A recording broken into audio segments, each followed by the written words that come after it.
On this Money Saving Monday, let's start with how much debt the average Arizonan has. And the unfortunate truth is that it's only getting worse with time.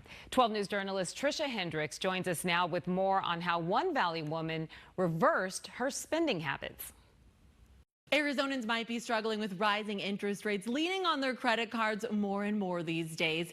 But with the right mindset, as one East Valley mom found out, eliminating debt is possible. It's just kind of an eye-opener to sit back and realize where you're overspending and really what you don't need. Mesa mom of 5 Angelica Baeza knows all too well just how fast expenses can add up. I think with a lot of people, they want to save, they want to eliminate debt, they just don't know where to start, and it can seem somewhat overwhelming. Oh, absolutely. When you really start to dial in on what you're doing and where you're spending money, it adds up quickly. That daily coffee, $200 a month. You tally that up over the year, it's at least $2,000. and every time you go out to eat. It's self-sabotage, the idea of treat yourself. So you have a hard day at work and you're like, oh, I'm going to go do this. I'll treat myself, but realistically, what are you doing at the end of all of that? Like the treating yourself, it kind of gets out of hand. And at what expense? Exactly. So you're not really treating yourself to anything. You're hurting yourself from what your goals are. People are realizing that because we didn't have financial education and help in our younger years,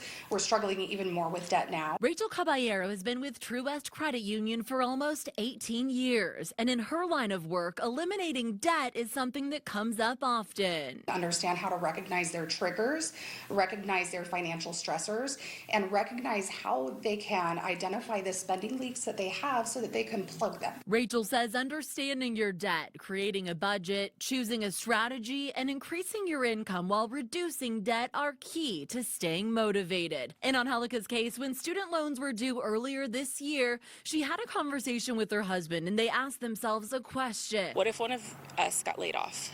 What would that look like? It was then they got serious about eliminating debt. They started eating out less and being more disciplined when it comes to splurging. Just trying to stay focused on what that goal is and writing it down if you need to. And I've been listening to podcasts to try to just keep me in the right frame of thinking, Since the beginning of the year, they've saved a lot. How much have you seen savings-wise already? Thousands of dollars, truthfully. So if you're intentional about it, it is possible to eliminate debt. If there's a will, there's a way.